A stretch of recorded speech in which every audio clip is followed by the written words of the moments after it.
Yeah, science. Band. What's up, everybody? Welcome to the Free China Pod. It's been a while. You can see how long it's been. It hasn't been that long, though, if people are doing what they should be doing, which is what I'm going to tell everyone to do, because our schedules are just... They're messed up, bud. They're messed up right now. I mean, we can find common time. It's just that we haven't been doing that. No. We do everything we can. It's not our fault. Well, nothing is ever our fault. But what people can also do... 24 days. Daggum. I've also... Wait, is that right? 21 days, sorry. Okay, 3 weeks. So that's not great, but not as... Since it was posted. Yeah, so probably 22 days. I posted it the next day. But people should go follow Twitch. I stream on Twitch like every day. So you can get like a mini podcast from me and watch me own the noobs. Twitch.tv/FreeChinaPost. Go check it out, folks. We need more subs. You can also watch... I post all of the streams later on YouTube. So also the Free China Post on YouTube.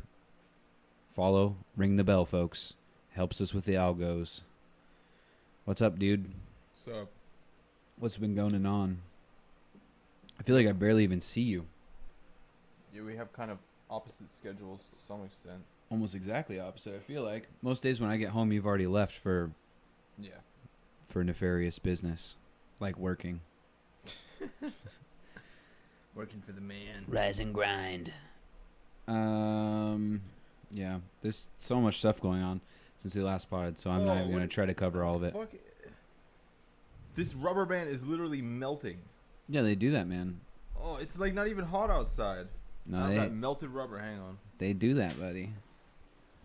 Yeah, I thought like when it was hot, but this is just like chemical degradation. No, they just degrade super fast. It's super low quality plastic. Rubber, I guess. I wouldn't know anything about low quality rubber. You wouldn't know anything about in general. I guess we'll just start with the biggest thing, which is the giant fire in Yenshan here. Oh, yeah. So, I remember my old building, there was that apartment building that got built next to it. That one also had a fire. So this is the second major fire in Yenshan in like probably 20 years, I would say. Yeah. The last one was about 10 years ago or so. And the same thing, about 50 people died. Yeah, it's crazy. This just seems to be like a Yenshan old apartment building thing. So... Yeah. We were talking to people that live or have lived over there, and they were saying that like the fire exits were blocked off to keep gangsters out. So that probably obviously didn't help with evacuations. It's also like it was like the first to fifth floor is like an abandoned arcade. I think, well, the first floor was empty. It's just kind of like first floor, like store space that was all closed up. The second, third, fourth, fifth floor had all those glass windows. You remember? Yeah, I mean, it's like weird. Some of it was broken. There were like plants growing out of it. Yeah, it was the first like 5 floors were basically abandoned. They're definitely abandoned.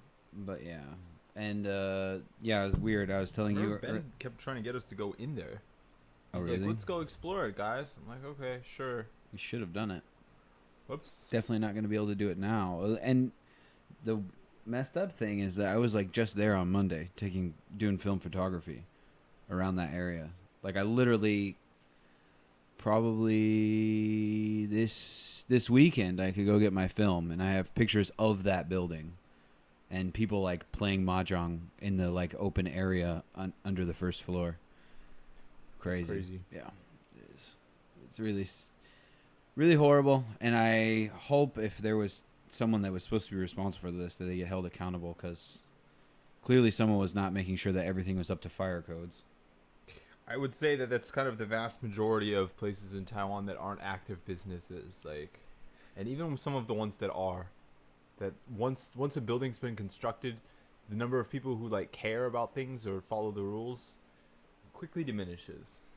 Yeah, I mean, there's in Zhongyuan, there was like at least one restaurant over there that caught fire when we lived back there.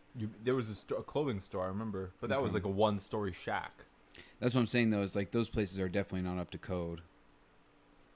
At least I assume not, based on how quickly it went up. what's weird, I mean, Taiwan doesn't have these things too often because a lot of the buildings are constructed of cement and metal. Like, there's not Yeah. a lot of wood construction, so there's not a lot to burn when they do burn. So one thing that I should mention is our our friend who lived in the building next to it. What he said is that in the basement of his building, which was adjacent, that they basically used it as marine storage because it's only a kilometer away from the port. He said that there were boxes of life vests. But what he also said is that there were boxes of marine flares. Ah. If that was the case, those are highly explosive, Yeah. obviously, and those Yeah. could have been what lit it off. So Could have been, it's yeah. very dangerous, and it's also, which I know nothing about. It's actually quite. I mean, it's illegal depending on the kind of marine flares. They treat them in Taiwan like with the same severity that they treat gun possession. Yeah. So it's Well, surprising that they would store such dangerous things in an open area. Yeah, no kidding. And I wonder if that was the same case in the building that burned. Could be. I mean, like, about the flare point, the aerial flares, they like, it literally is a gun. Like, Yeah. they shoot like a shotgun shell with a flare inside instead of pellets or a slug. So, kind of makes sense. Also, you, especially in like a nautical area, you don't want a bunch of people just like lighting flares off. Actually, I was in Yencheng probably 20 minutes before the fire started. Dang. Because I was coming back from some business I had, and I remember passing through there around 2:30, 2:35, because we took a taxi and it dropped us off. So one of the dudes went to the place where I lived in Yencheng, there, which is like a 1 minute drive away, Yeah. and there was nothing like on the radar at the time. I didn't hear any fire trucks. I didn't hear any sounds. I didn't see any smoke. Nothing. Yeah. It was quite soon after that it happened. It's really weird, really crazy. It is. It's tragic. And if you look at the people, I mean, they're just the poorest. Lots of disabled, lots of elderly, because the Yeah. building. It's actually not terribly old. Like I think by any standards, 1981 is probably like younger than the median house in Kaohsiung. Honestly. It's definitely older than our studio here, bud. Yeah. So I mean, our studio is definitely older, is what I was trying to say. It's definitely younger than our studio, is what I'm trying to say. yeah, that building was. Yeah. But I guess just because of the poverty and the kind of the vibe that area got, Yencheng is a very weird old place. The people who lived there were pretty, let's just say pretty poor. I mean, if you look at the conditions inside, I looked at, by the way, pictures of what it looked like on the inside. It looks exactly like the building next door, which is the one we've been in. Yeah. And like the really narrow hallways with low roofs, metal doors on both sides, just these really narrow corridors.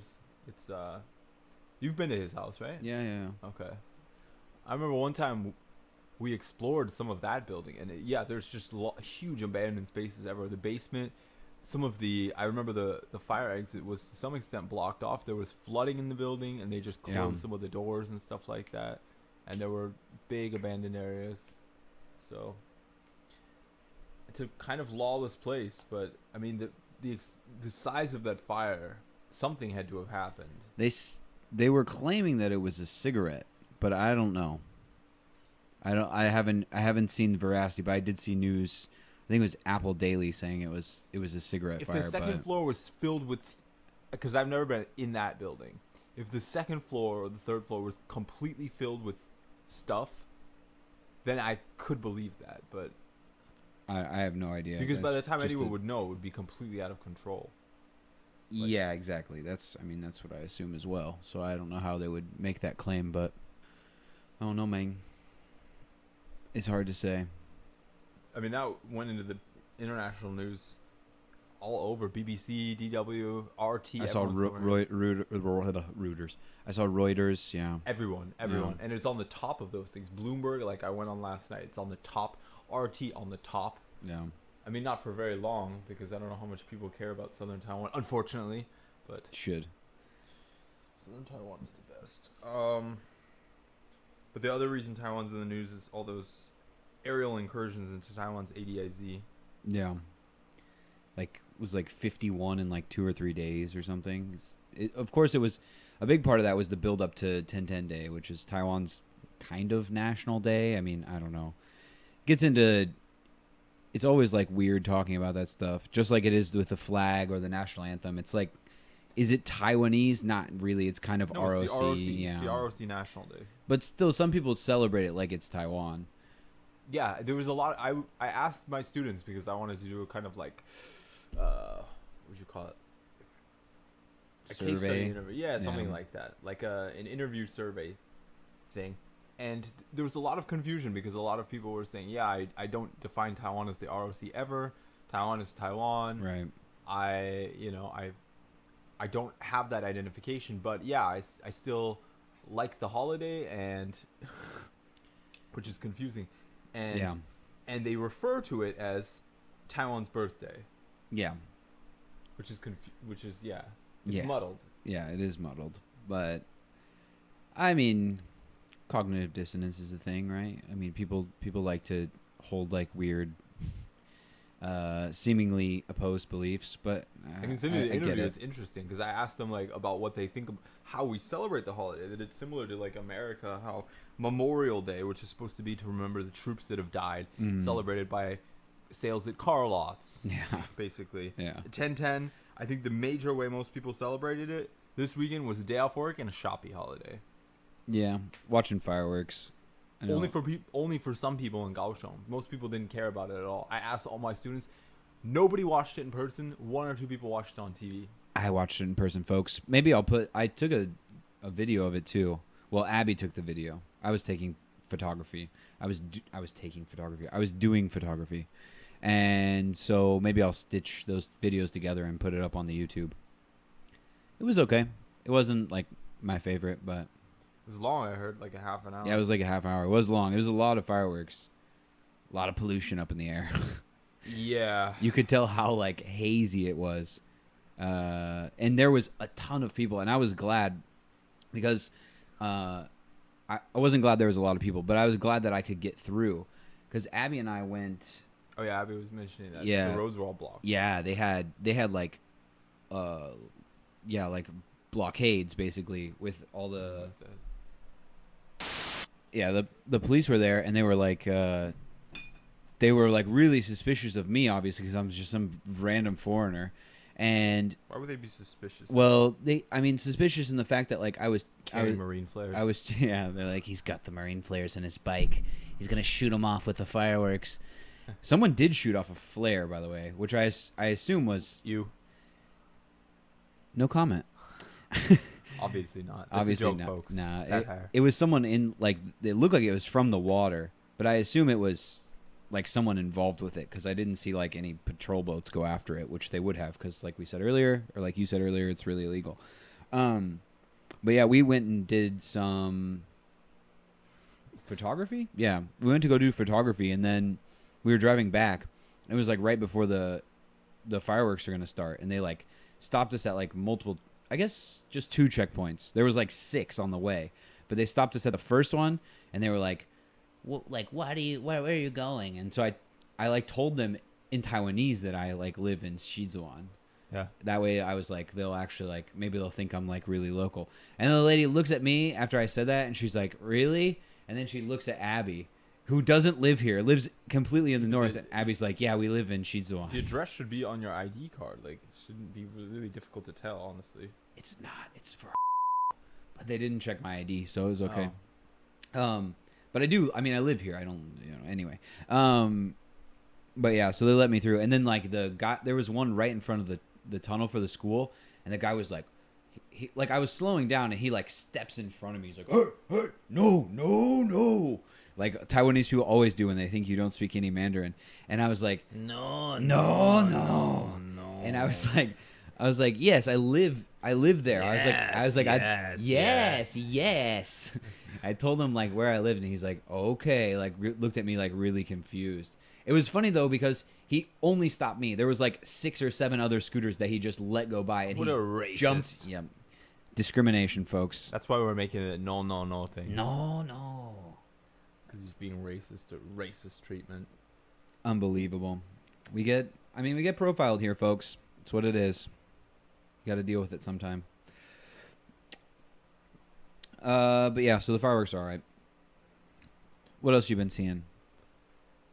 I mean, I've been watching the news every day. I read probably like half an hour of news a day, I'd say. Yeah. But those are the two largest things.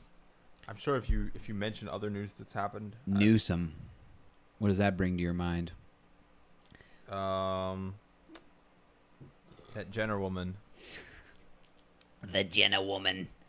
Well, she did come out recently and say that like the other GOP candidates or other GOP elected representatives were afraid to take pictures with her, which is like, yeah, duh. Like, like, do you know what party you're running for the governorship with? Like, she's also ugly. Face shame. Ari, you're such a chauvinist pig. I'm just kidding. I know. One of my favorite politicians is Bernie Sanders, and that man is hideous. He's cute, like a very old dog who doesn't have much time left on this earth. He's cute. He's no looker. He was all right when he was younger. Was he? Moderately handsome. I mean, he just looked like a Brooklyn Jew. I think Brooklyn Jews look okay. No comment. He. Jeez. With his mouth closed. Yeah. Check this. The picture where he's getting arrested is pretty good. Have you seen that picture before? Oh.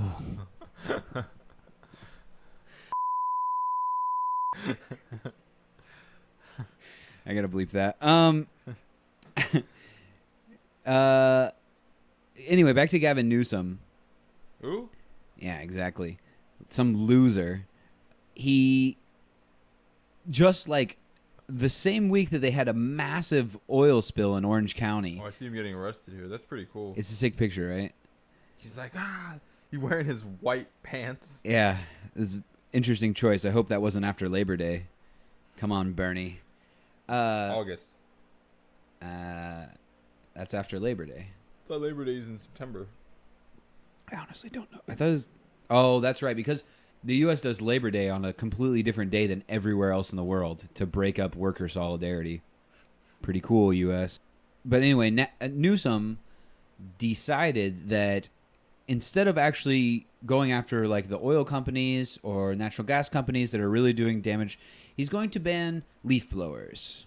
So that's pretty cool. Oh, and the other thing he decided to do is make any large retailer now has to have a gender-neutral toy aisle. These are the big issues that the old governor is tackling. Really important. Yeah, and not the meat industry in California. Well, to be fair, they did do that. They did change the regulations on the meat. We talked about that like last time or the time before. Yeah, but they didn't. I mean, they're not like banning meat. They're just like. Well, they're not going to ban meat. I mean, they just gave them like 3 years to slightly change the size of the tiny pens tiny little prison cells they keep them in before they die. Yeah, I mean it's better technically, but it's not real radical change. It's lethal injection instead of hanging. Yeah, basically. But yeah, so like, I mean, all that affects is like now people that do these yard work companies that work for these like rich pricks, like probably Newsom himself, can't use leaf blowers anymore. Which there's a hilarious video. Use your hands. Yeah, they'll probably make them pick them up with a fork or something. Lazy Guatemalans. I think it's fine to make people use a rake, but it's also like they better be getting paid more. I saw a hilarious video too. There's a video of a guy. They're like a crew like mowing someone's lawn and like doing landscaping, and some like Ken, which is a male version of a Karen, comes outside and is recording them on his phone, and he's like, "Hey, Buster. Hey, bud. We decided that you're not allowed to use those anymore. It's really annoying to all of us people that live here." They are annoying, but honestly, they should just stop gardening. We should just let everything overgrow. Well, that's the solution. I can kind of agree with that, but and the other thing is that like take it up with like either call the company or take it up with your neighbor whose lawn they're taking care of. Don't yell at some random workers that are working. Don't even understand English. This guy, one of the guys on the ground is like laughing at the guy, and then his friend in the truck just immediately jumps down. He's like, "Who the fuck are you talking to like that? Who are you talking to like that?" Pops his shirt off. He's like, "You want to throw down?" And the guy's like, "Okay, I'm going inside." Wait, so he told the guys, "You're not allowed to use leaf blowers here," and the guy threatens to attack him. Yeah. I don't know if that's a good thing or not. It was That pretty. sounds- I thought it was pretty funny. Sounds mildly. It sounds like a funny video, but I don't know if that's like. I mean, he doesn't do anything to the guy. He's just like. He just takes He his shirt off. Well, he threatens tells him. to He tells attack him. He tells him to stop. Basically, like to fuck off, and that's when the guy should have fucked off, But and he that's doesn't. He his keeps. neighborhood, He keeps right? pestering him. Yeah, but it doesn't matter. It's not like those guys are like just running around there with leaf blowers, being like, "Mean, yay!" I don't know what's going on. If they made a rule and those guys. They're working for the person, the neighbor's house. So, I mean, in the neighbor's house. yeah. So then Yeah, man, I'd be pissed too. I mean, he should yell at the neighbor, but maybe the neighbor's not there on purpose. then too bad. Like, I don't yell at the workers, is what I'd say. Wait, was he yelling at the workers, or Yes. was he telling him the rule? He was like yelling at them. I don't know. I mean, you can watch the video. I can send it to you later. Send me the video because I don't. There's a distinction between telling someone that they're doing something they're not allowed to be doing and yelling at them. And if you're breaking a rule, it doesn't, I mean, I think it would. You should take it up with the company because those guys are just doing what they've been told to do. It sounds like the neighbor broke the rules and like hired them and then disappeared so that he wouldn't get in trouble. Maybe, I don't know. I don't know that there's nothing in the video to show that the neighbor wasn't home. The guy just goes outside and starts yelling at these people. Maybe he's just telling them not to use the leaf blower. I didn't see the video. I'm not like. You're seeing this framed as like a guy attacking a bunch of workers just doing their jobs. I see it because I Because remember you hate Guatemalans. Phoenix. They're terrible. Like the people who do gardening, like Arizona is really dry. When they turn those things on, the air quality is absolute trash for like the next 2 hours. Not only that, it's disturbing. I remember my house because it wasn't like a brand new house, so like we had bad ceiling, and when they would do their neighbors' lawns, their fucking dust would come into our house through the cracks in the windows. It's annoying, and I can see why somebody. This was because of noise. He's just yelling about the noise, which I mean I get. Like I don't like it. I don't like it either. But like, again, it's not the workers' fault. Like if they've been told this is what they're supposed to do by the company, that's what they're gonna do. I agree, but telling them that they're breaking the rule and that they should do it is not the same thing as yelling at them. So I want to see the video. Okay, I'll show you later. Okay. But yeah, the point is we got really sidetracked on that. No, it's the very like important. silly story. Very important. But the more important thing is that Gavin Newsom, because he takes money from the oil and gas lobby, is not going to obviously regulate them. So he's just doing some mild band-aid on the gunshot wound that is climate change. And then also he's trying to look quote unquote woke by doing these gender toil. these gendered toils. It's like, first of all, it's bullshit because the fine is only for large retailers, so it's people with a lot of money. Well, first of all, I don't understand. Have you ever seen a doll with genitalia? I'm being serious. No. Yeah, they don't have it. So what the hell? What does this mean? Unless you're buying like an animatronic doll that you use in like home ec, but Exactly. they don't sell them at toy stores. It's just like a flat bump at Yeah, the yeah, bottom. yeah. Like I remember. So what is the point of this? They're just gonna have different haircuts and clothing. This is a really nonsense thing. Well, I don't think it's about like the. I don't think the toys themselves have to be. I think it just has to be labeled as gender neutral. I don't know, but the thing that also Silly. is a joke is that it's the first fine is $250 and the subsequent fine is $500 whenever they get around to checking these things, and that's nothing to a large retailer. yeah, It's a joke. He's just doing it so he can get like Next year, man. woke points. Alex Jones is gonna have like dolls hanging dong on his website. Yeah. All over the place. They're gonna be like, enough of these gender neutral Barbie dolls, even though Barbie has never had genitalia. Now they're all gonna have like real animatronic moving genitalia with battery operated. Who knows what? Battery operated like pissing motion. Yeah. It's making a crisis out of a non-crisis. Oh, yeah, Those yeah. things have always been gender neutral. Well, and here's the thing: if you want toys to be gender neutral, which most of them, first of all, most toys don't have a sign that says "girls' toys," "boys' toys." Is that what they're talking about? That like That's what it's. The boys aisle That's that has all the race cars, all the Hot Wheels. Oh, the toy guns. The girls can't play with these. That's true. But it's I mean, it's true that they have guns, not that girls can't play with guns. yeah. Because nobody should play with guns. No children should be playing with guns. Honestly. Well, that would probably save a decent portion of black children from just being gunned down in the street. It's true. I mean, look at the Tamir Rice case. Like, literally just popped out of the car and shot that kid. But yeah, just take the fucking if there is a sign, which I don't think I've ever seen that in my whole life, of like boy and girl toy aisles. No. Just take the sign down. And if there's not, then just put all the toys in the toy aisle, and then it's gender neutral. Look at that. Whoever wants to play. And I was talking about this on the stream the other day, is that, first of all, it doesn't matter what the perceived gender of a toy is. Like, I used to play with Barbie dolls because my sisters would cut their hair until there's like no hair left. And so what I would do is I would play with them with my G.I. Joes, and I'd put ketchup and fake blood and stuff all over them, and I'd just have massacre scenes.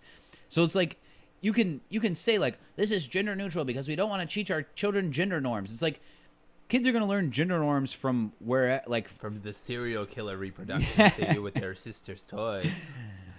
yeah. I mean, not all children are as psychotic as I was, but hey, but whatever. And I'm not saying that like we should like try to really reinforce gender norms or like get rid of them. Like, it's just a thing that like generally happens with a lot of kids. And it's not set, and it's slightly different for everyone. I But was watching a video on Instagram that my old boss, she's got 2 kids now, and one of her kids is probably like 2 kids. 3 or 4. I remember that girl when she was just like a tiny baby when I first moved to Kaohsiung, and she was like teaching her about like whatever gender, sex, and she's like, so like, am I a boy? Am I a male or a female? She's like, you're a female. She's like, why? She's like, because you don't have a little bird. Because like that's what they use. That's in what they Mandarin, always say, right? yeah. And then and you can see like that's the only way that she's conceiving of gender is basically that way. But Yeah. and then she's like, how about your uncle? Is he a boy or a girl? She's like, I don't know. She's like, because you haven't seen his bird. She's like, yeah, probably a woman. Because, yeah, she doesn't use, like, the normal cues that I would say most people follow, which is, like, stylistic. She's just using, like, biological sex here. And biological sex, obviously, is not, like... I mean, there are, like, outward differences besides genitalia. But in general, obviously, the clearest one is genitalia.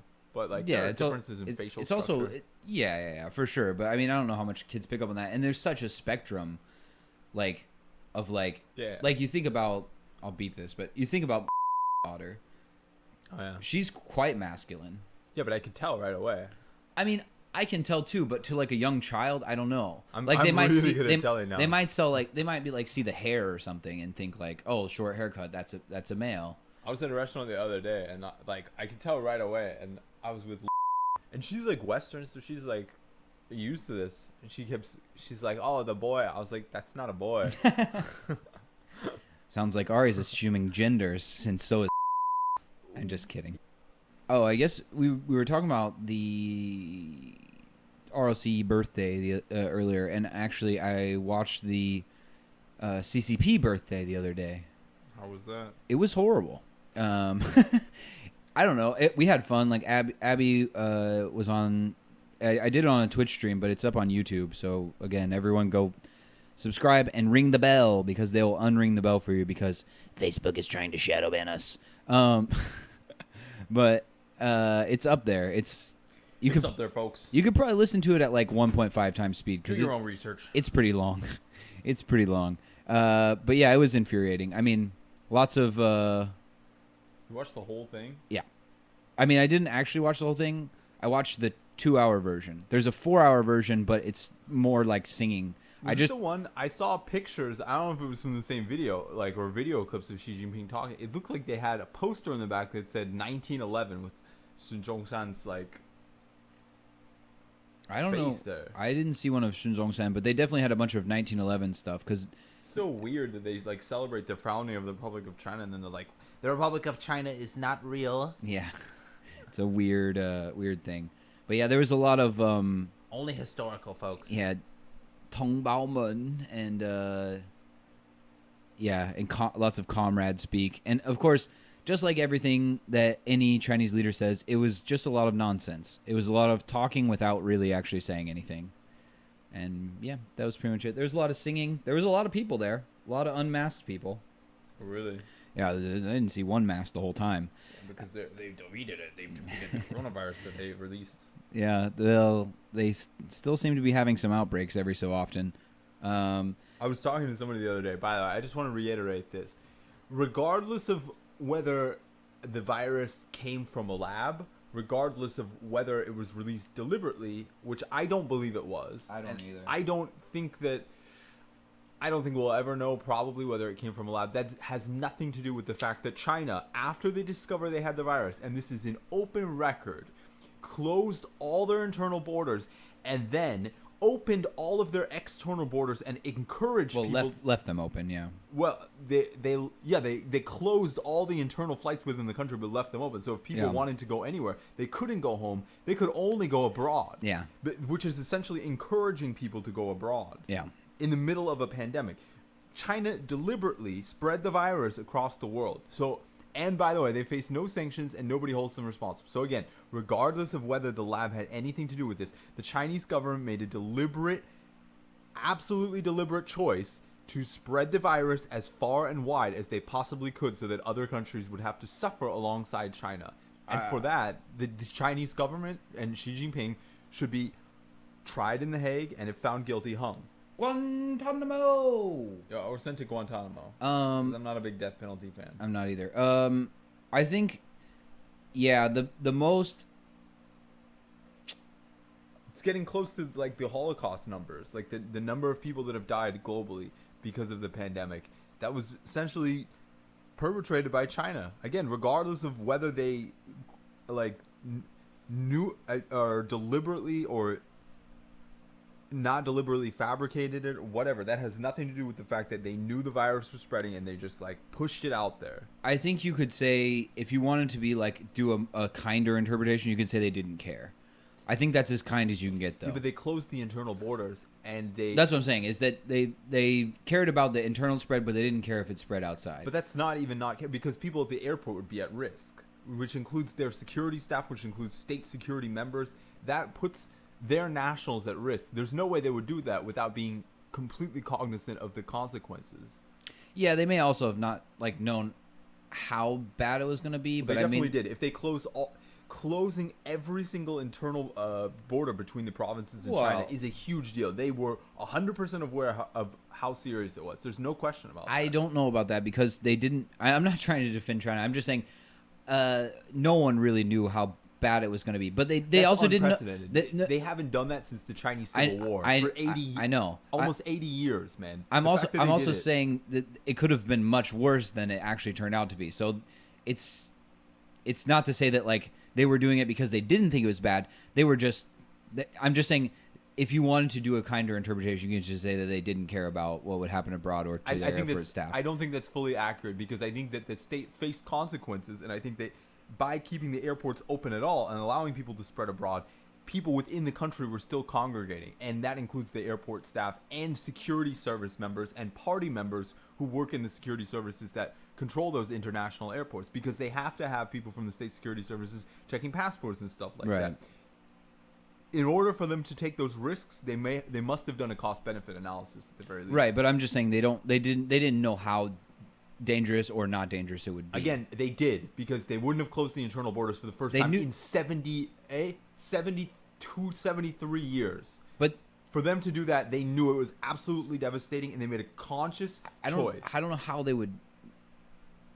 Well, because they had people like dying in Wuhan, or I mean, I don't know how they would have known. I mean, they obviously knew that it was bad. They had cases detected all over the country. I knew that I'm not saying that they thought it was like nothing.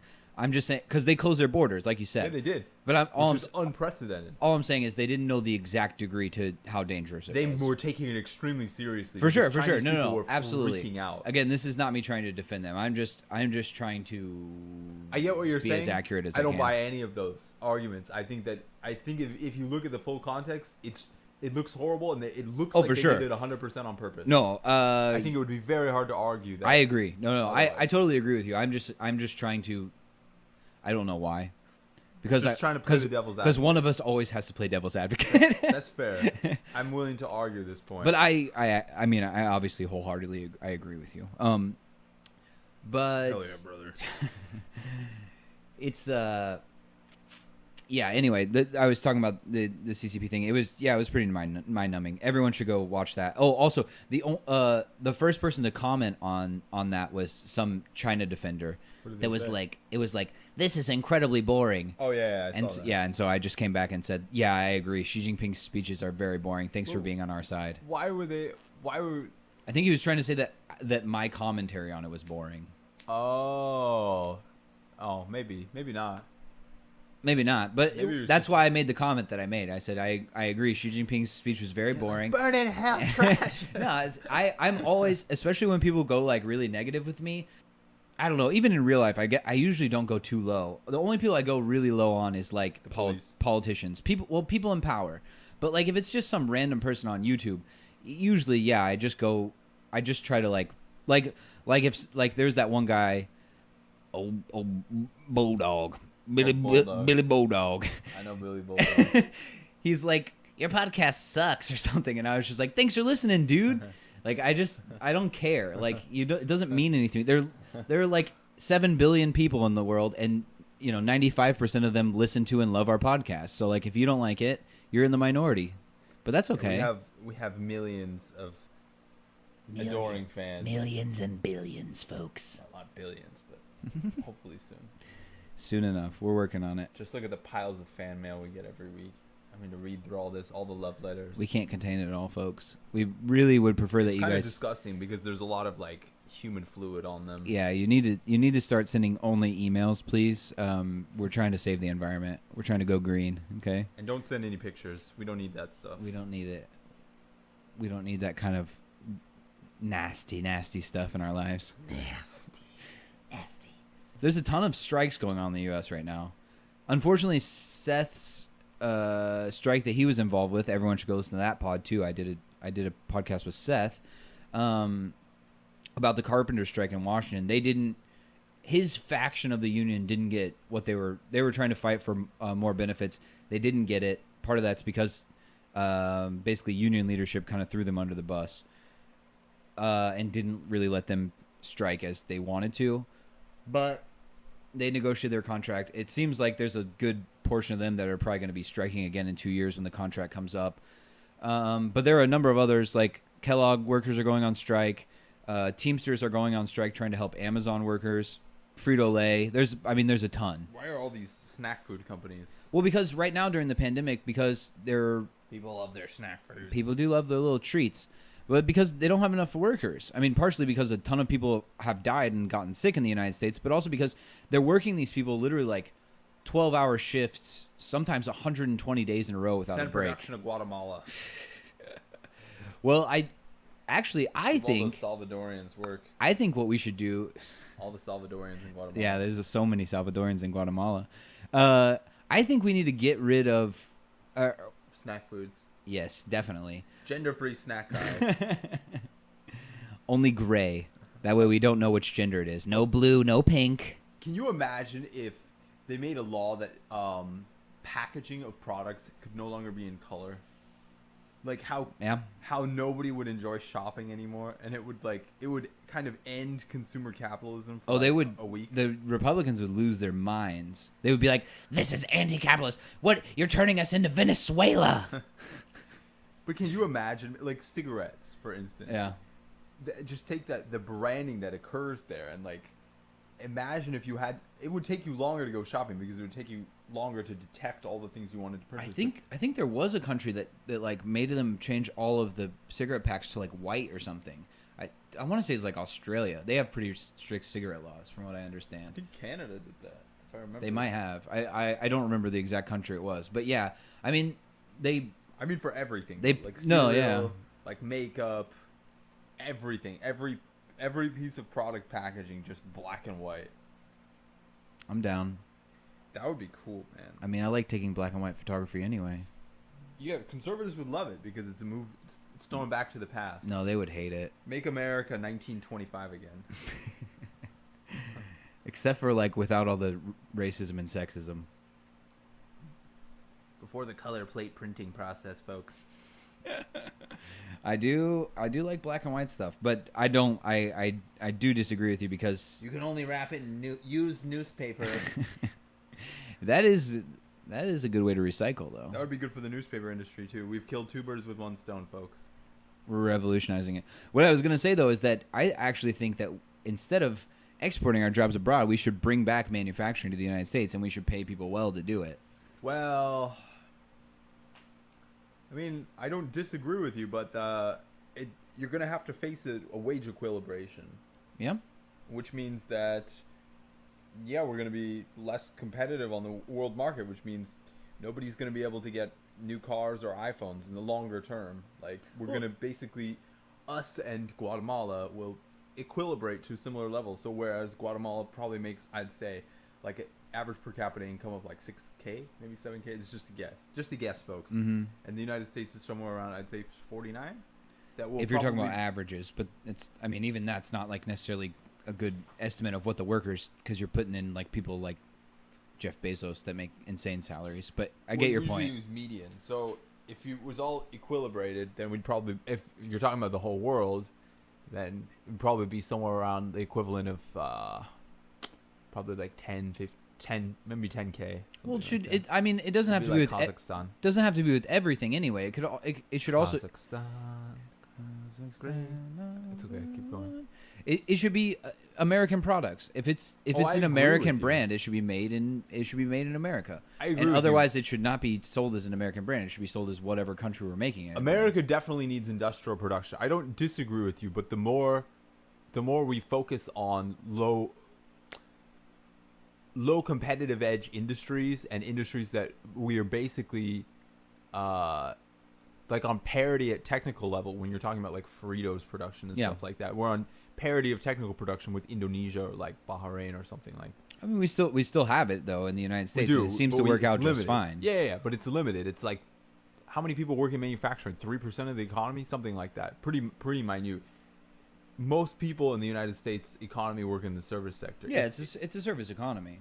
I agree with you. We do need manufacturing, but over the longer term, if we make too strong of a push, it has the danger to bring us down to equilibration, which over the long term is probably good. Like, but I don't know. As a competitive person, I'd still like America to keep its edge. I'm okay with them keeping their edge, Because but we need to be able to crush China at any given time. this is about 8.5% in manufacturing. 8.5. Yeah, 8.51. But That's high compared to what I would think. yeah, I'm okay with keeping, not saying we like everyone in the U.S. needs to, but we needs to work in manufacturing. From this year? I bet you 2019. I bet you a lot of that was just as manufacturing. Yeah, it says manufacturers in the United States account for 11.39% of the total output in the economy, employing 8.51% of the workforce. Okay. Okay. Yeah, I think we can also do things like keep our service economy going or push further in the technological sector. But what that's gonna take is making education affordable and also getting it to the places that we need it, such as like former coal miners in West Virginia. I was listening to interviews with these coal miners the other day, and they love to talk about working in the coal mine because it's a hard day's work for a good wage, and they work with their hands. I have a strong belief that if you were to put green energy and you were to retrain these people for free, actually pay them while they were getting trained, and you were to do that and then make these people like create like wind farms or solar panels, whatever it is that you want to use, and you were to have them make it with their hands, I think those people would be like, I'm a hardworking green energy man. And my grandpappy was a green energy man. How many coal miners are there right now in the U.S. economy? I'd say less than 10,000 in the 360 million people in the United States.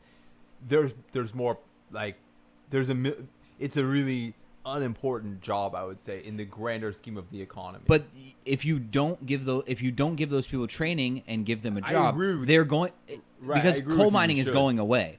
We need to train these people. We can't keep leaving people behind because the more and more people we leave behind, the more America is going to fall behind. Yeah, but it's not exclusive to resource extraction or manufacture or anything like that. Nearly every industry has this kind of friction, and I agree with you. We need that stuff, but we can't focus on a single career path or one symbolic thing. People love focusing on coal mining because of this symbolic history of it and this I'm just using it as an example. Okay, I think we okay. can use it for same thing for Rust Belt jobs like Detroit manufacturing that left when we did PNTR with fucking China. Like we could give those people the same kinds of jobs or different jobs. And I don't like when people talk because what this has been going on probably since like '08, where the big line from the Democrats is Teach everyone to code. Learn STEM. It's like Well- we can't like learning coding is fine, but you're not going to teach some auto manufacturer or some coal miner how to code. They don't fucking want to do that. They want to work with their hands.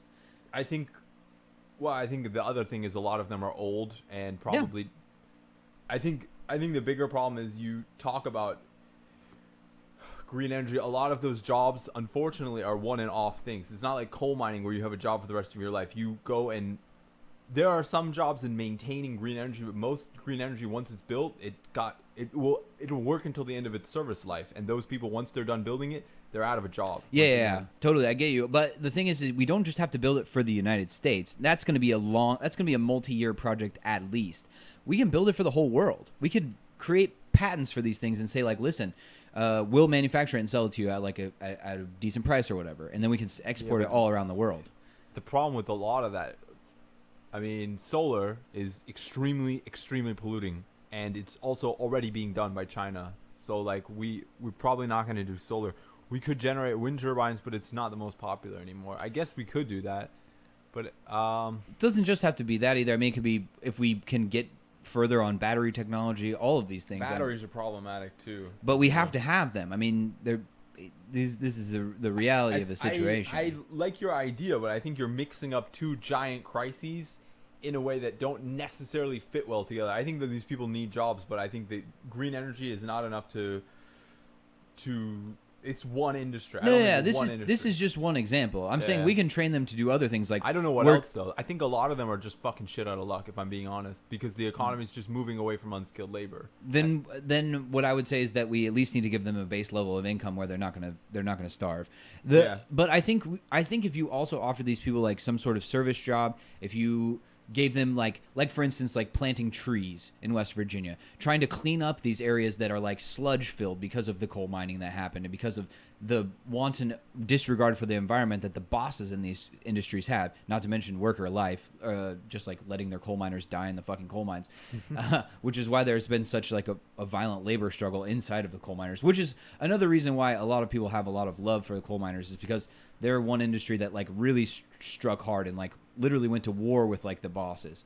But anyway, yeah, again, coal miners is just an easy example because everyone kind of resonates at least a little bit with that. I don't know why. It's like there's a lot of negative stereotypes that I've seen in movies. I don't really have any interactions I think with some coal of that's miners. propaganda, but Like Zoolander.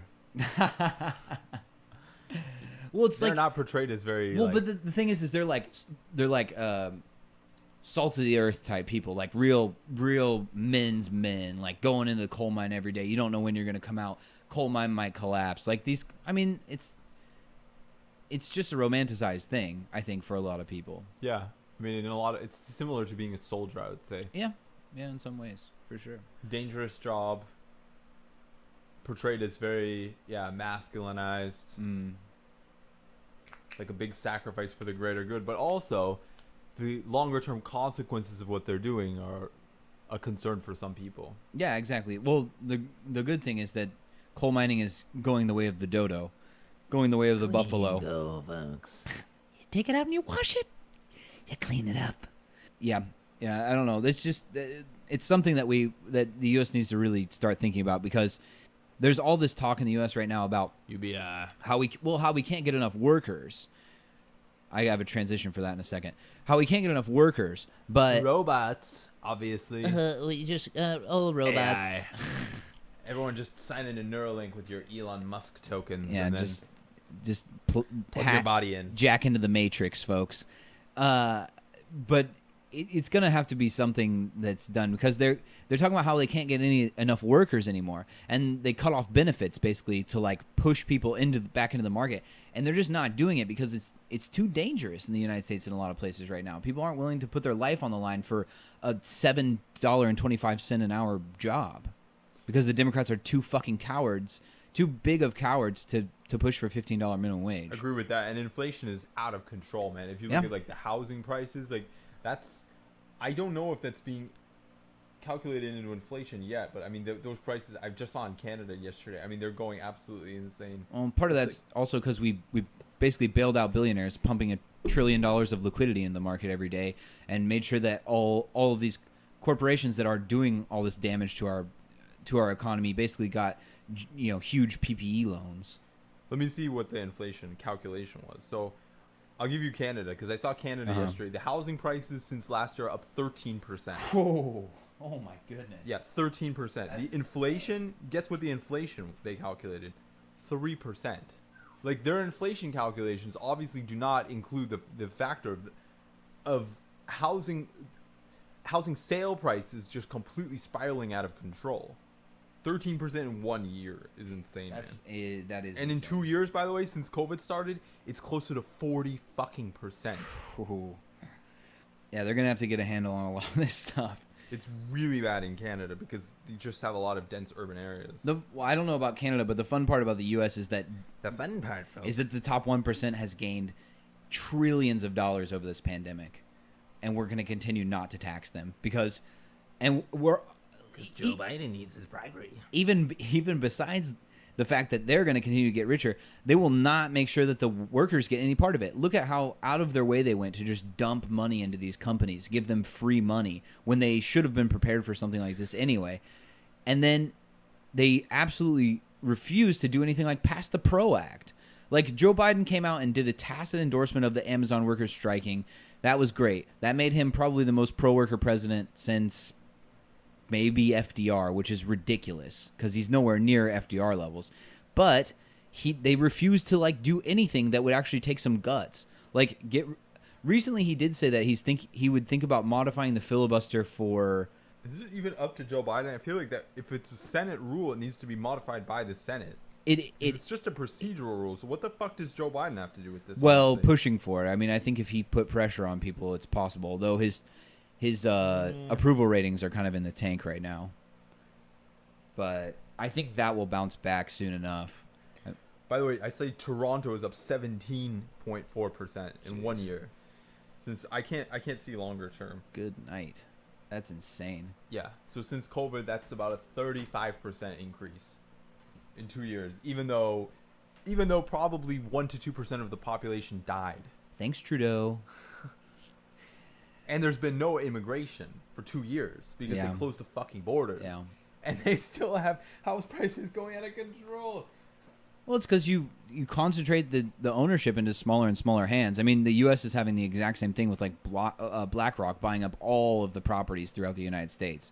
And they're just going to allow it to keep happening because in spite of his talk, and we'll see what happens because he did pass that, Joe Biden I'm talking about, passed the executive order basically saying that they're going to look into this capture of this market capture that a lot of these companies are doing and look at breaking them up. We'll see if they actually do that because most of the heads of these agencies that he put in place take huge amount of huge donations from the exact things that they're supposed to be regulating, just like Trump from the Clinton Foundation. just like Trump did. But which is funny because some people called it out during Trump and not too many people have been calling it out during Joe Biden, unfortunately. The Biden Foundation. The Biden Crime Foundation.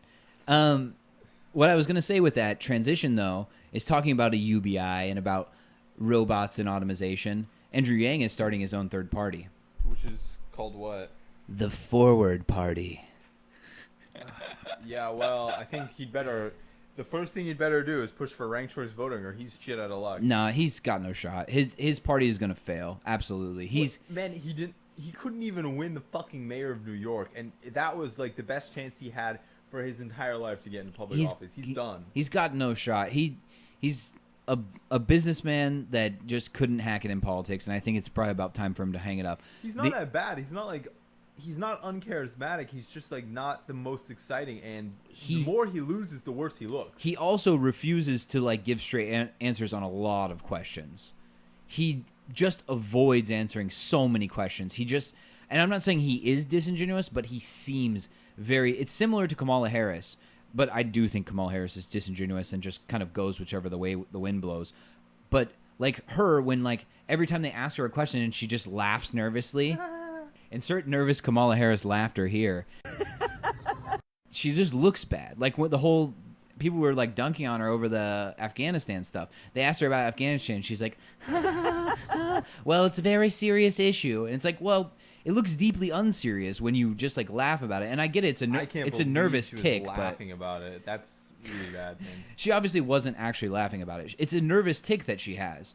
But it looks terrible. And that's why her approval ratings will probably never break 50% unless there's like She's like some serious like thing like a 9/11 nobody thing. wanted her to be vice president. No. If we're being honest, like No. she was kind of like unelected, and Joe Biden basically knew that he would win automatically because Trump was going to lose. Well, automatically. So he's like, I'll put in whoever the fuck I want, and nobody can say anything. Exactly. She was Obama's Biden.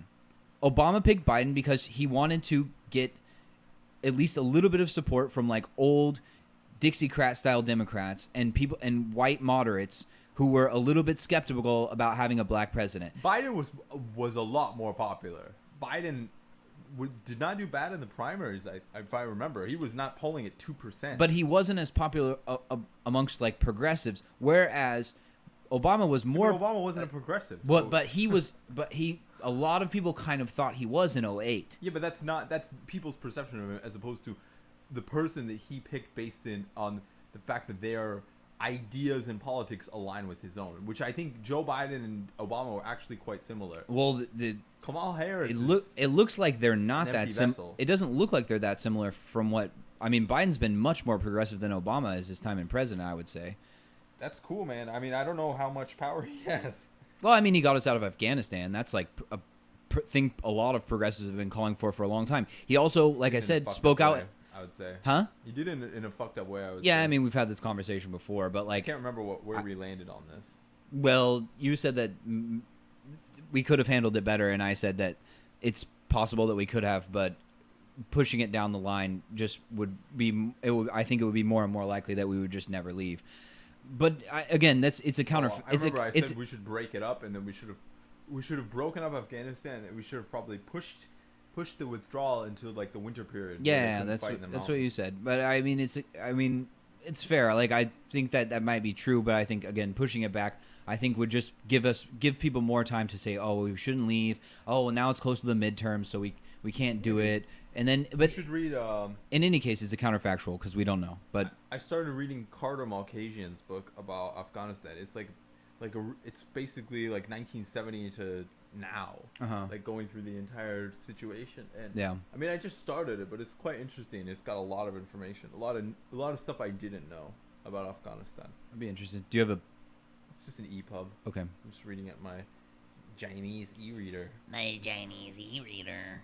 That's my feeling on it, is that because Biden was seen as like this moderating force, this, work with both sides kind of guy, whereas Obama was hated vehemently by Republicans. I mean, Joe Biden is now too, because anyone that gets elected on the Democratic ticket is instantly a communist to the Republicans. But, anyway, that I just think that Kamala Harris is kind of like the way he looked at it is it's kind of like a bone to like the more progressive, or at least like the woke, like pseudo progressives in the Democratic Party that are all about like the identitarians, we might call them. I'm shaking my head for people who can't see me, for people who aren't watching the video feed. You need to shake it faster so like at least people can hear the sound.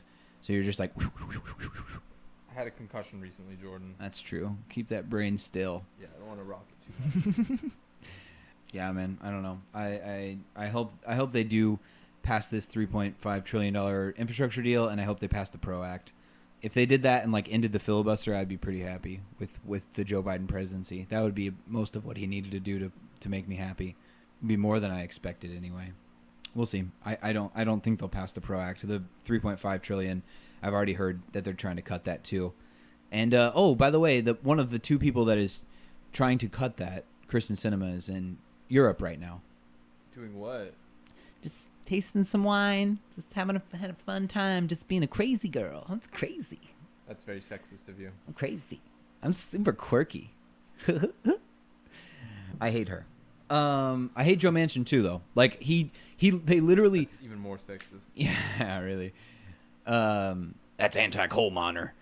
Because Joe he makes like $500,000 a year off of coal mining, by the way, because he owns a coal mine, or at least owns a coal I don't know mine? I don't know if he's out and out owns it by himself, but he has stake in a coal mine. That's weird. And a bunch of protesters try to talk to him, but just like Kristen Sinema, they're always on vacation. They never have time to talk. But I will say, actually, Manchin will talk to constituents.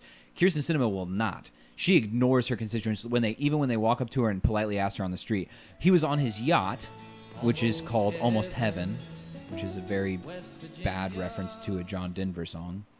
And he's standing on his yacht talking to the plebeians below him on canoes, just talking about how, oh well, we're doing our best, folks. We're doing what we can. It's just like it was the most stark reminder that like these people think of us as fucking trash, and they love it. Meanwhile, his daughter's like literally should be going to jail right now because she's doing price fixing on insulin, a drug that people are literally dying because they can't get it because she jacked up the prices.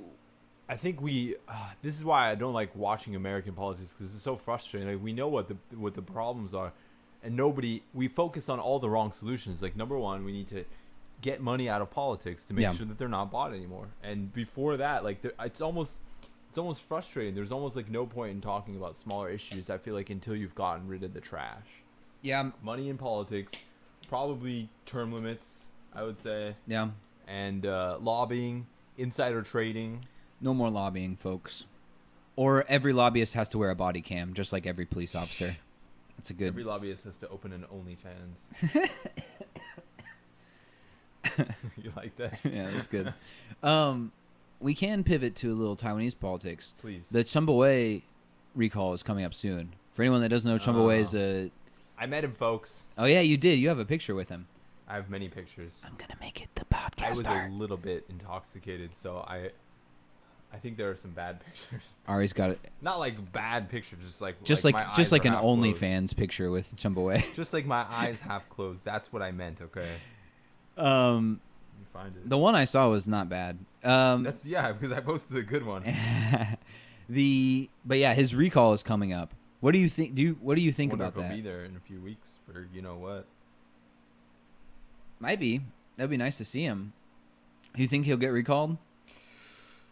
It was kind of a close election in that place. I think he probably won't. I think Taiwanese people are cautious about recalls in general. They don't, as you saw with, I guess Hanguoyu's, why am I saying it like that? Hanguoyu was kind of like an impulse vote in the first place, but I think he was particularly objectionable to Kaohsiung people, and that's why he got recalled. But there was the Huangjie recall effort too, which failed. So I think recalls are quite rare, and I think for a good reason. Why are they trying to recall him? What's the argument? I haven't really been following that one. What I saw is mostly because of like bombastic rhetoric. The same thing with what's his name? The 我是中立人 guy that got recalled. Oh, did he get recalled? Yeah. Oh, he did? Yeah. See, man, you shouldn't be asking me these things because I'm just going to give you false information. Oh, I only have one picture. All right, only one good picture, folks. So you nailed it. Yeah. And by the way, in the picture, his T-shirt says 全面独立. 全面独立. Hell yeah. Yeah, he's literally the only Taiwan state building party person in the legislature right now. That's right. Which is a big deal. What I didn't know is apparently he ran for a Kaohsiung city councilor and lost. Oh. And then he took that loss as a transition to run for higher office in Taichung. Yeah. Which is weird. To answer your question that you asked earlier, it seems like it's basically kind of just like a reaction to getting Hanguoyu recalled and then him losing the presidency and then being recalled. It was initiated by Yang Wen-yuan, and what he said was that he's neglecting his constituency and also behaving outrageously in the legislature and on social media. So, I mean, part of that is because he is a little bit bombastic in his rhetoric, but I mean, so is everyone. I mean, so is Hanguoyu. Have you checked out his podcast? I haven't. They're like 3 minutes apiece. Oh yeah, you've sent it to me before. I think I've listened to like one episode. They're and not. I didn't listen to it very long. I can't remember if it was in Mandarin or Taiwanese. I think they might be in Taiwanese. Well, you saw that he and Zhu Lilun got into it the other day.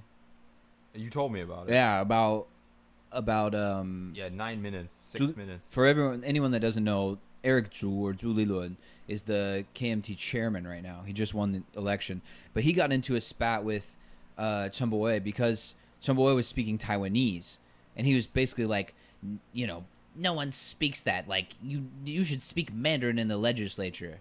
And Chen Po-wei's like, I can get you a translator if you need one, Eric. Basically. I heard DW basically suggesting that the Zhulilun election was one of the reasons for China to step up and kind of their crossing into Taiwan's ADIZ to try and strengthen the KMT's hand here, and the idea that the KMT would produce more stability.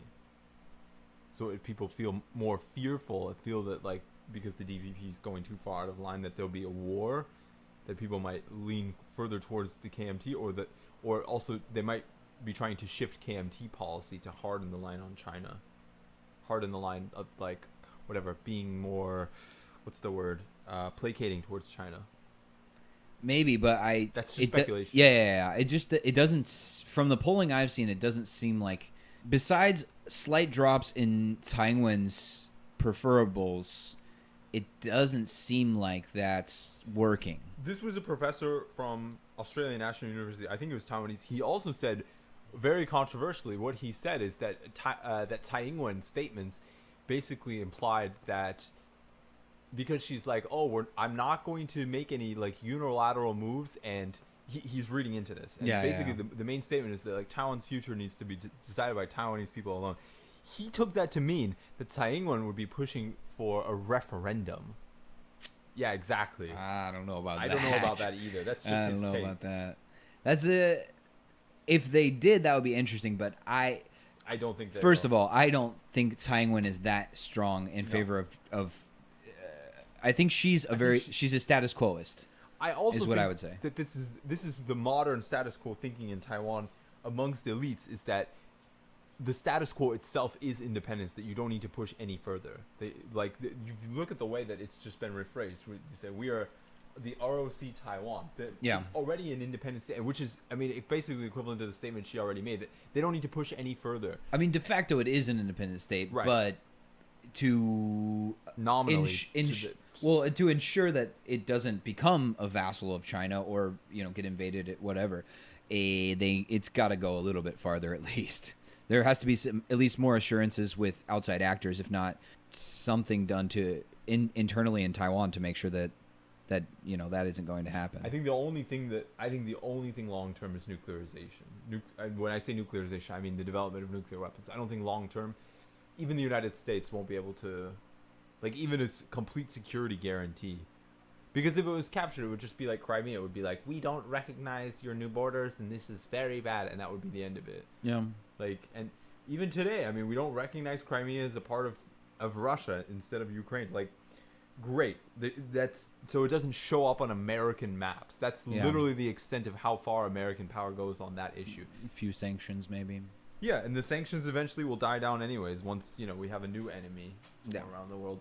So I think realistically, if we're not willing to basically go to the end of the military earth, which is how far I think that they are willing to go long term, especially as Xi Jinping is going to be facing more and more pressure, especially as he goes over the term limits here, which is approaching in 1 year.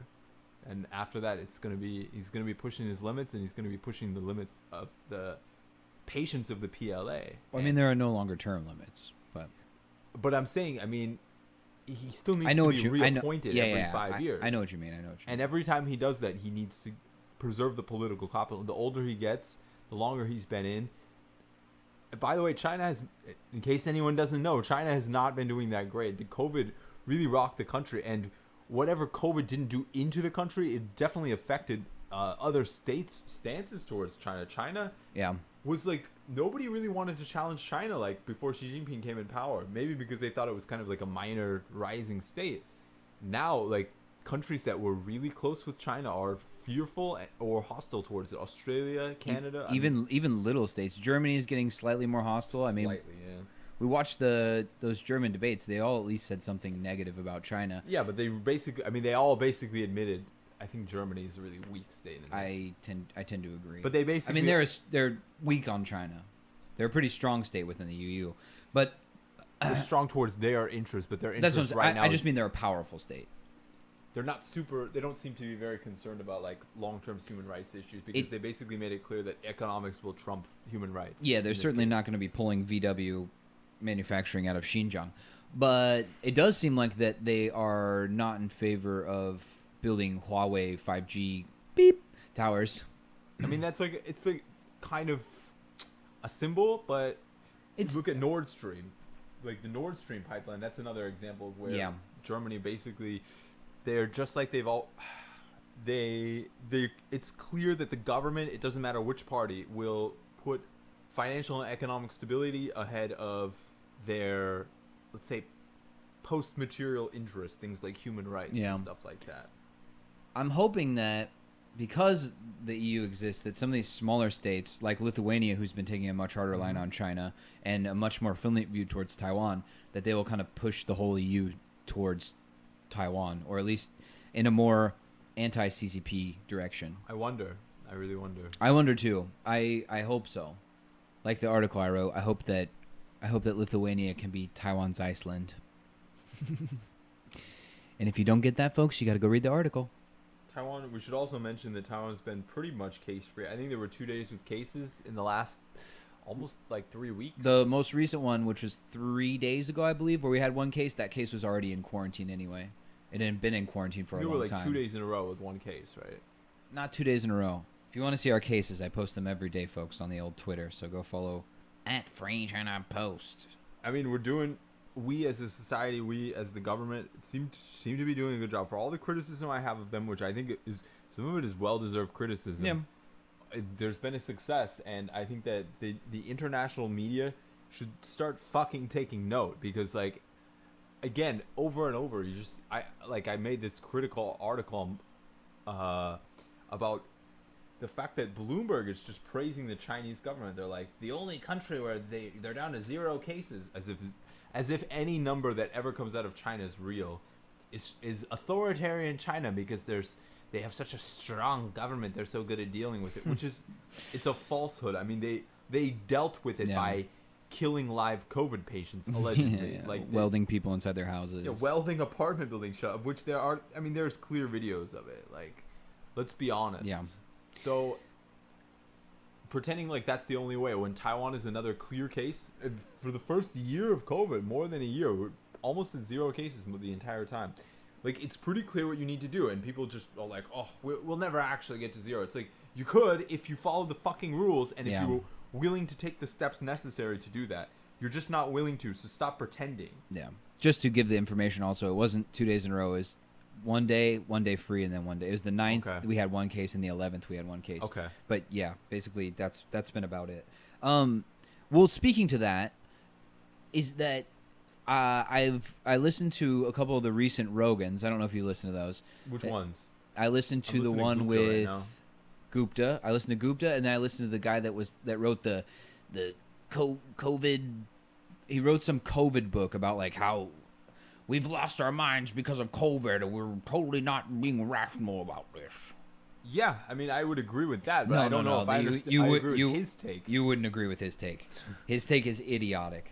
That one with Gupta, like, it's interesting, and it's interesting to see their interaction, but Joe Rogan, like, I don't know what the hell is wrong with his brain lately, but he goes from, like, very rational, where he's good at explaining his points and critiquing Gupta's kind of uncritical look at some of the COVID data, and then he devolves into, like, these kind of outbursts about how hurt his feelings are that CNN lied about the horse tranquilizer. They lied about it. He's and I don't know how much of that one you've listened to. From the first time he says that to the end of the podcast, he won't stop bringing it up. I know. He can't stop. But it just makes him sound like bitter and sad. Like, yeah, he's like, we get it, but you're a celebrity. Like, so you made your point. That's it. Like, well, and he keeps saying that he like doesn't care too. He like intersperses it with I don't care about it. I don't really care what CNN thinks, but I'm so hurt. I can't believe they would do that. It's like, you know, that they're like like he talks about how the mainstream. This is another thing he flip flops on. Is he says the mainstream media is bullshit, which is the correct take because they fucking lie to us all the He's time. like, I watch CNN all the time. But then he goes back and he's like, oh, I actually have a lot of respect for like Jake Tapper, which is not a porn name, by the way. That's his real name. It's Alex Burnson. Oh, yeah, they were talking about that. There's the trash truck. We should probably take a step back. It's too late. It's already passing by. All right, well, We'll just throw it in front of the temple door like our neighbors do to us. Sanjay Gupta does a pretty poor job, I would say, arguing some of his points, and he doesn't seem to get Rogan. But Rogan, lately, he makes kind of non sequitur nonsense arguments. Yeah. Well, he relies on like pretty faulty data, I would say. And his fascination, and I know why he does it. It's because when he gets in arguments with people or like Just throws out anecdotes. Well, and nonstop. also he's in like I know like 20 people who died of COVID. He's in like this giant overarching debate about ivermectin, and so he has to defend it at all times. So that's what he like. I think if he just stopped talking about ivermectin and talked about like monoclonal antibodies, which actually have some evidence behind them, and stop pushing this thing, like I get it. I get both sides of the argument about ivermectin. There's basically no evidence to show that it has any effect against COVID besides in like in vitro, which doesn't mean anything because it's a bunch of fucking cells inside of a petri dish. It just doesn't show anything. I have no idea. Real data inside of people hasn't shown anything that's in any way conclusive from all the data that I've read. And I read one study that was really positive on it, and it got totally trashed by the scientific community because it wasn't peer reviewed, and they tested the data and they said a lot of the data was simply made up. So I'm not saying that there's no chance that it has any effect, but there's no data. And if fucking Rogan and all these, and Brett Weinstein and all these motherfuckers want to push it, then do a fucking study on it. Get a medical degree. And pay doctors and scientists to actually study it and do a giant study on it. But they won't because it doesn't really matter to them. They just want to argue about it. And they have, especially Weinstein. They just want to be contrarians at a certain point. Yeah, for sure. Which was, I was surprised about this too, that he kept calling what CNN said a lie about him. What they said was, I would say, misleading, but not a lie. What they said is Joe Rogan, like, and again, I'm gonna bastardize the quote. He said something like Joe Rogan said he took ivermectin, which is a horse medication. Yeah, it's like. They're not saying you took the horse prescribed medication, and they're not saying that it's only a horse medication. They're just not saying that it's also for humans. They were playing into the meme. They were playing into the meme that was going on at the time. It's very misleading. Is it a lie? It's not explicitly a lie. Is it against Joe Rogan? Not really, because like I think they were trying to use it as an attack against him without out and out lying, and I think I hate CNN, so whatever. Like, I don't really care. There's pretty much no one on that network that I have any sort of respect sloppy, for. Where it's just like, they lied about me. They lied about me. It's like, well, it's sloppy on both sides. I mean, CNN did him kind of dirty and half journalists. Yeah, exactly. No, totally. That's Unlike us. That's exactly right. We're real journalists, folks. I don't know. It's just annoying that he can't get over that part. It was sad, man. It was sad to listen to. Well, this is why I went to this. Is because neither of them offer any actual prescriptions for dealing with the pandemic. Joe Rogan seems to just want to let it burn out. And he says, like, oh, like, people who are obese, they should exercise. Like, well, he's always just pumping the same thing. That's like, not going to... Yeah, and take vitamin D. Everyone's like a multi-fucking-millionaire who doesn't have to... Well, a lot of people... work of 70-hour weeks to survive. Just like we were talking about earlier, there are people that are working 120 days in a row, 12-hour days at these factories at, like, Frito-Lay and stuff. So they don't have an option to go work out. They go home and eat and go to sleep. Or buy healthy food. Not just because of low wages that, the U.S. keeps going. Broken society. Absolutely broken. But also food deserts and the like. And the fact that we subsidize super unhealthy food like things pumped with fucking corn syrup, high fructose corn syrup, and we don't subsidize things like Corn. like corn that you can actually eat, and that we don't Heritage maize. we don't subsidize things like organic vegetables. Heirloom tomatoes. Delicious. It's just frustrating, and he'll be like, I feel really bad for these people. It's like, well, then maybe. And to be fair, he does apparently wear his mask. But here's the fucking prescription, and you talked about it earlier. It's what Taiwan did. You close down the fucking borders. You don't make everyone necessarily stay at home, but you make everyone wear a mask. Especially in a building, not only mask but temperature checks. I think that's useful. Temperature checks, and I think they do talk about this, which is doing more testing. So Yeah. I shouldn't say they didn't talk about any prescriptions. They talked about testing, and that is a big part of it. Absolutely, absolutely, that should be subsidized. And yeah, they mentioned it briefly. yeah, they talk about it a little bit, and it should be. Yeah, we should be doing testing, but masks are a huge thing, and people want to keep downplaying it. And Rogan is a huge person that talks all kinds of trash about masks. Yeah. He basically says like they don't work, and the main study I he criticized uses. him in my article. Yeah, I saw. Along with Joe Biden. Joe, that's racist Biden. Joe, come on, man, Biden. Joe Hairy Legs Biden. Joe Rusty Razorblade Biden. Joe Popcorn Biden. Joe Robinette Biden. His middle name is the best. Joe W. Biden. Joe H.W. Biden. Oh, I can't beat that. Yeah. Joe WWE Biden. Joe J. Biden for Donald J. Trump. Oh, Joe BBW Biden. Joe BBC Biden. And I'm not talking about the British Broadcasting Company, y'all. All right. Joe CPTPP Biden. All right, I'm gonna be the bigger person here and continue on our conversation because this will That means I win. This will go forever. I'll give you the win on that one. You got me all off track. I forgot what I was talking about. Me too.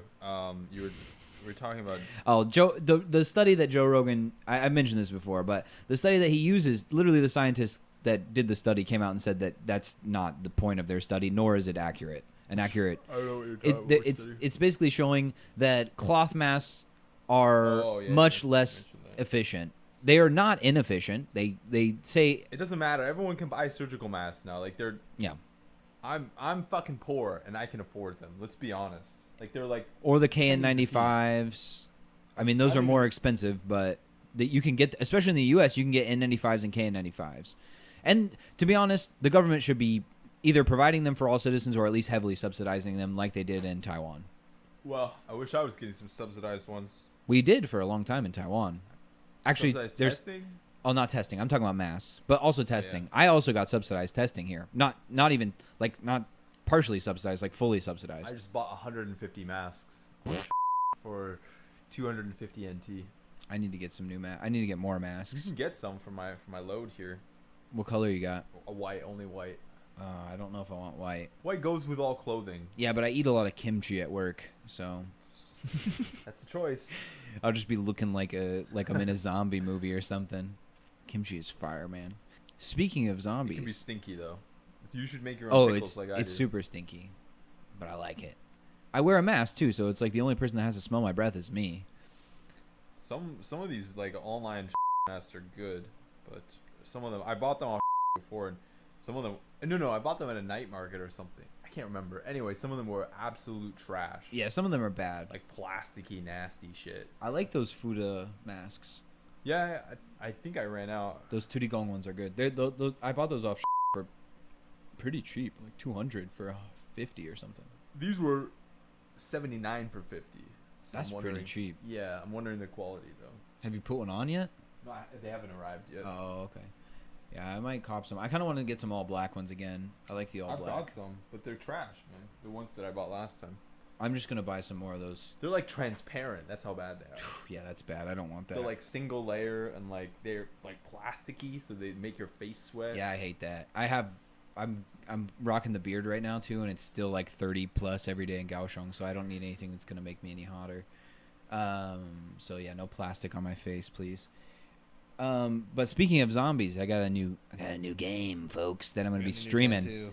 So go follow our Twitch, okay, for the 30th time. Twitch.tv/FreeChinaPost. I stream almost every day. I'm going to stream that game tonight. And we can play it sometime, too. I think there might be split screen co-op. We should play 2 Point Hospital. No. I mean, was that fun? It wasn't that fun. I think we played through like the fun part. I want to play a strategy, like a long strategy game with you. We should download The like Total War. we should download like we could play that. We could also download like an old Command and Conquer. Let's do that, man. Classic. Go back to like 1996. Yeah, they're pretty old. So the other good thing about that is that they take no time to download. Oh heck yeah, brother. Because we don't have any money, folks, because not enough of you are donating to our Patreon. So, you know, We have to run everything off of our Wi-Fi hotspots. I downloaded Gears of War 5, which I've been streaming a lot recently. That thing is over 100 gigs. I downloaded all of it on my Wi-Fi hotspot. It took me like a week. It's not that slow, man. It depends on like the server that we're going from. It's not that slow at times, but it's not that fast. Especially if you're doing something else on your phone or on your computer. Mine's consistently like one megasecond. Which is not like the worst. Which is not like the worst, but I got up to 2.2 last night, which made me very happy. But only for a short amount of time. All right, folks, we're going to try to do we'll try to do more podcasts soon. But like I said, I'm doing like basically a mini news stream every day where I just talk about some of the high-level news / just live stuff in Taiwan on the Twitch. So go follow the Twitch and also the YouTube. So if you missed the live Twitch streams, the good thing about the Twitch streams is you can literally talk to us while we're streaming. So you can like ask us any questions. It's only Jordan, let's be honest. Usually it's me, but we stream sometimes too when we have time. Yeah, we haven't for like probably a month. I think we did a stream after we did the last podcast, but it's been a while. It's been at least a couple weeks. Days. Yeah, it's been at least a couple weeks. But yeah, you can talk to me. I'll tell you all of Ari's deepest, darkest secrets. He doesn't know anything about me. I have all of everything that I've ever bleeped out on this podcast. I have on a hard drive. I'll play those audio tapes for you if you pay us enough money. If you donate bits to me on the Twitch. But anyway, yeah, go follow the Twitch, and then if you miss stuff, you can go watch it on YouTube, or if you have Rumble, you can watch it on Rumble too. But if you don't have Rumble, don't go download it. It's not worth it. It's a pretty bad dating app, folks. It's only for professional wrestlers. It's a combat sport dating app. All right, we love y'all. We will hopefully talk to you soon. FCP 最大